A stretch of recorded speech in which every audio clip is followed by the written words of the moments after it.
ہمارے صوفیاء کہتے ہیں آپ کو پتہ ہے کہ 18,000 سال کا سفر نبی پاک علیہ السلام نے طے کیا، لیکن جب حضور تشریف لے گئے تو پانی چل رہا تھا تو چلتا رہا، کنڈی ہل رہی تھی تو ہلتی رہی، بستر گرم تھا تو گرم رہا،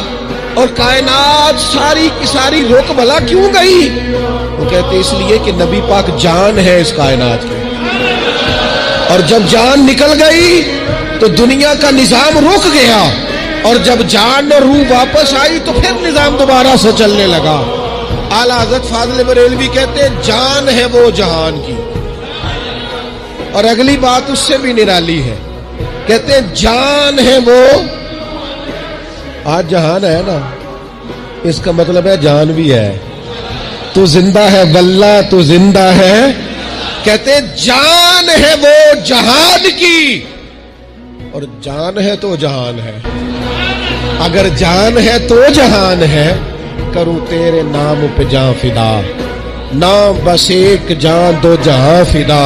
میرا دو جہاں سے بھی نہیں جی بھرا، میں کروں کیا کروڑوں جہاں نہیں۔